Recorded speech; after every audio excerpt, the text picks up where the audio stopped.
Upon a very close scrutiny of the alleged references to Muhammad in the Bible as a prophet, they absolutely have no relation to the prophet of Muhammad, nor prophesy his coming. Muhammad is not mentioned in the Old Testament. Muhammad is not mentioned anywhere from Genesis to Revelation. And Muhammad is God's true messenger. That's a joke.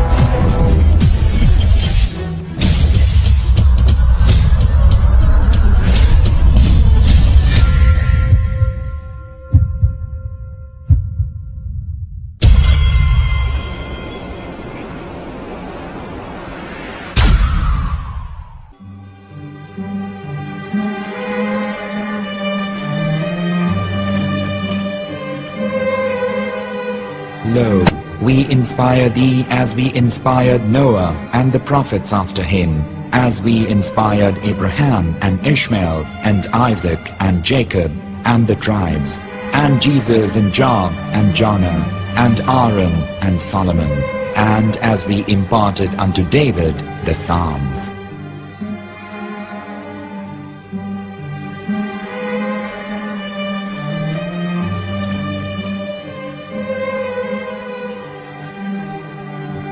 The verse we've just heard is from chapter 4 of the Quran.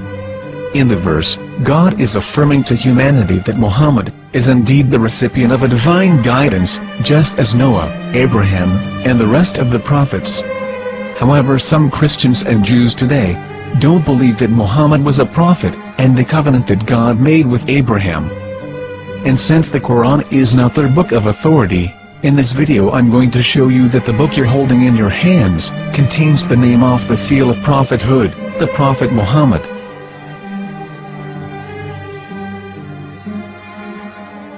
As known, the Old Testament was preserved in the Hebrew language. In the 5th chapter of the Shir HaShirim, which is one of the 5 Megillat or sacred scrolls that are part of the Hebrew Bible, or for short the Song of Solomon, as Christians know it today. That chapter is discussing someone.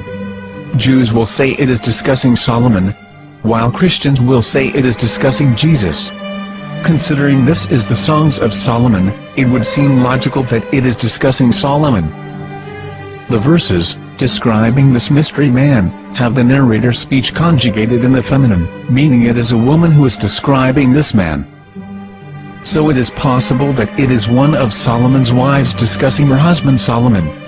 However, Christians assert that Jesus is being discussed, and that the chapter is describing a man who was not yet alive at that point. A prophecy.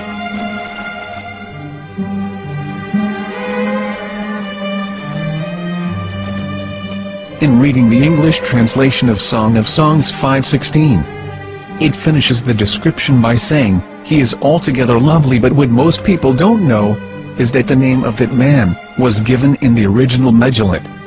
Here is verse 16, and how it is written in ancient Hebrew, before introducing the vowels, in the 8th century. From the Hebrew Bible, on scripturetext.com. Here is the word in question. This word is made of 4 letters.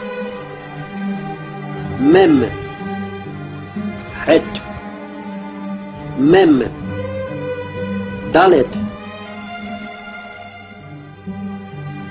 Now when reading the word as it is written in its original form, with no vowels, it can be read as Muhammad, which is the name of the Muslim prophet, or as Mamad with no A after the H. According to Ben Yehuda's Hebrew English Dictionary, it is correctly pronounced as Muhammad, not Mamad.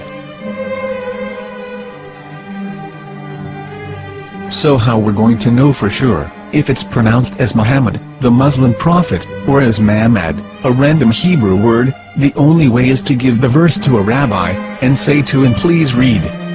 Here is the Song of Songs 5:16, and how it is read by a rabbi from a Hebrew Jewish site. Please notice, the im in Hebrew is a plural of respect. חיכו ממתקים וכולו מעמדים, זה דודי וזה רעי בנות ירושלים. חיכו ממתקים וכולו מחמד, מחמד, מחמד, מחמד, מחמד, מחמד דין. זה דודי וזרעי בנות ירושלים.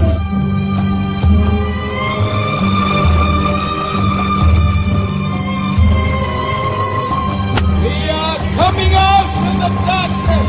There are no other gods but God, and Muhammad is his messenger.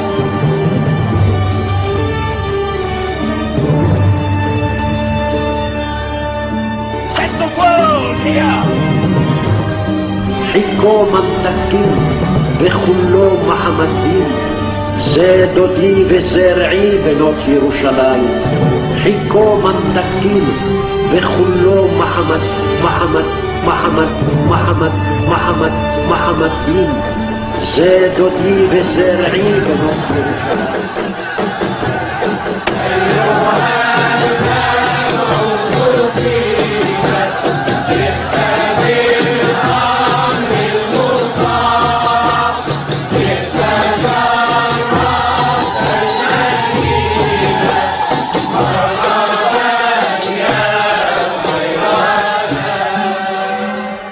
Here is the famous SDL translation tool, which includes a professional human translation, as well as an online translation. We're going to copy our Hebrew word of the Song of Songs, directly from the Jewish site. It's the same site, where you can hear the rabbi reading the verse in Hebrew. All links are in the description, so, we're going to copy the word and paste it, and ask, please translate. Are they going to translate the meaning of the name of that person? As the Bible translators did. Which is the praised and the lovely one, or are they going to keep the name as it is? Well, see it yourself. Here is the World Lingo translator. The result is the same. It's Muhammad. We have no right. We have no right to translate names of anybody. Anybody. Your name should be retained. Mr. Black is Mr. Black, though he's white. You have no right to translate names of people. But they have been doing that. Muhammad ibn, they translated as altogether left. But the word Muhammad is there in the Hebrew language. The word Muhammad is there in the Hebrew language.